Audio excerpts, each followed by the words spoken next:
Kana receives her employment contract from Shigemoto. This time, he explains that she will be provided with equipment, a uniform, social security, magical coverage, annual checkups, and additional benefits. Her compensation will include a base salary plus commission, meaning she'll be paid in proportion to her achievements. After this, we see Shigemoto handing her a commission payment for her excellent work. As Kana opens the envelope with her payment, she realizes it's a substantial amount of money. Just then, Koshigaya arrives and asks if the payment might be too high. He also reminds her that the job comes with significant responsibility. Kana reflects for a moment, understanding that the money represents the weight of responsibility for human lives. Elsewhere, we see a man throwing money at a girl, telling her it's all he earned in 3 years as a magical girl at his company, only 520 yen. In some years, he even incurred losses. The girl begs him to let her continue working, but the man replies that she was the one who requested the meeting and that her time is worth at least 100,000 yen per hour, meaning he could only afford 3 minutes of her time. When the girl's time is up, the man hands her his badge and walks away. Afterward, he calls his secretary, instructing her to hire a new magical girl. She remarks that this will enhance his image as a ruthless boss. He merely replies that kindness is a burden, so they'll need a new magical girl, even if it means poaching one from another company by force. A month later, we see Kana and Koshigaya on a mission. They arrive at the mall where Kai is located. Kana tells Koshigaya that if they can't predict Kai's pattern, how will they manage to fight it? Suddenly, the blonde charges forward, saying she'll handle it because it excites her. However, a miscalculation leads to her being hit by an attack that sends her flying. She quickly recovers, explaining it was just a tactic to gather information. Now that she knows Kai attacks with tentacles, she asks Kana for a plan. Kana promptly suggests distracting him with a barrage of magic circles, but before they can act, another girl steps in and handles the situation herself. This irritates Koshigaya, who confronts the newcomer. The other girl explains that she intervened because they seemed to be struggling. Koshigaya replies that no one asked for her help, that it was their job. The girl responds that during an extermination,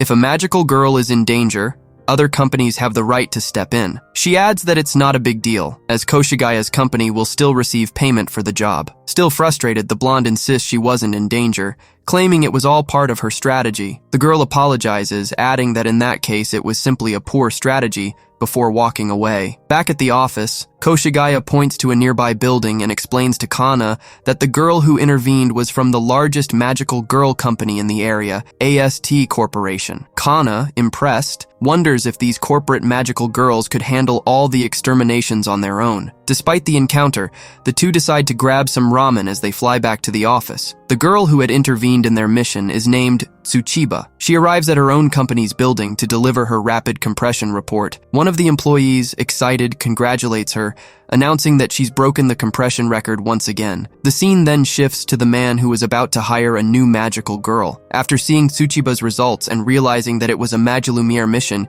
he cancels his plans to hire someone new. There, Kana realizes that the president and director of the company is Koji Shigemoto, someone she seems to already know. A few days later, as Kana is preparing breakfast, she notices a man named Koga about to be interviewed on TV. She sits down to watch a bit, but quickly realizes she's running late and hurries out. Of the 500 magical girl companies in the country, 99% are small or medium-sized, and fewer than 10% survive their first 10 years. Magi-Lumière, magical girls falls into this challenging category. When Kana arrives at work, she finds Nikoyama and Shigemoto chatting about fixing the boss's suit, looking, to Kana, more like teenagers than co-workers. Koshigaya arrives as well, having just returned from a morning run. Kana decides to start studying, hoping to catch up on topics like long-range magic circles. But just then, she notices Nikoyama and Shigemoto locked in a light-hearted argument. One believes the charm lies in a long, thin bow, while the other insists it's all about a short ribbon arrangement. Kana finds the company to be a bit peculiar, and Koshigaya comments that their boss has sold his soul to the magical girl industry. At that moment, Kaide arrives with a request. A weak signal has been detected in the sewers near Amamugi Station Avenue, and the city has asked them to respond quickly. Koshigaya asks if they'll be working with other companies, but Kaide explains they won't be. It's a large area with only small kai, and because it's an urgent call, only one company will be paid for the job. Given this, she suggests using a long-range magic circle as the most efficient approach. Kana immediately supports the idea, noting that it would save time, money, and minimize risk, allowing them to attack within a 50-meter radius. Shigemoto is pleased to see Kana's progress and her active participation in the discussion. However, he gently tells her that choosing the extermination method before they arrive on site doesn't match his style. Suddenly, a call interrupts the conversation. It is urgent. They must get to the location immediately, as the Kai have gone out of control. After a quick transformation,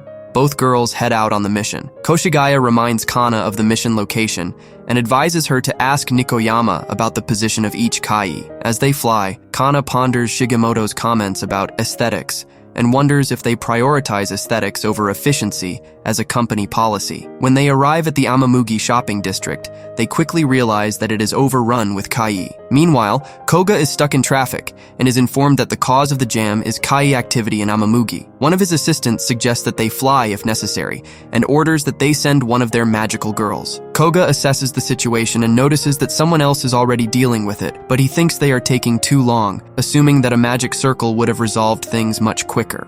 Seeing the chaos escalate, Kana thinks that they should use long-range magic immediately. However, Koshigaya stops her and explains that they need to survey the area first. Kana is surprised as she thought they had already arrived, but they were just flying over the main avenue. They decide to split up to cover more ground. Kana knows that they could finish the extermination faster if they followed the manual, so she wonders why they are still exploring. After surveying the area, Koshigaya notes that the newer buildings seem to be unaffected. He quickly asks Kana what she sees, and Kana realizes that it is an older shopping area. Realizing that casting long-range magic here could have destroyed the entire place, Kana now understands why Shigemoto insisted on surveying the area first. Koga, still stuck in traffic, believes the company handling the situation is inefficient. He notes that if 999 out of 1,000 companies use the same method, there's little to consider in terms of strategy. However, that remaining 1% that doesn't follow the standard approach is likely foolish, inefficient,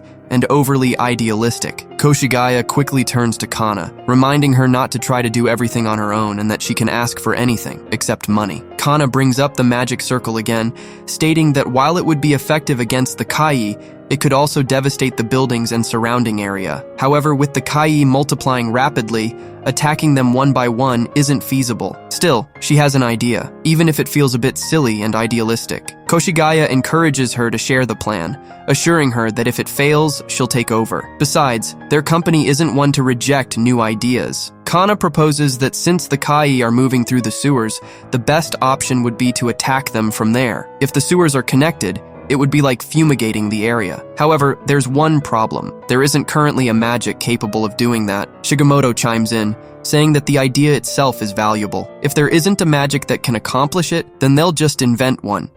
If you've reached this point in the video, don't forget to leave the word exquisito in the comments. Thank you very much, and see you in the next video.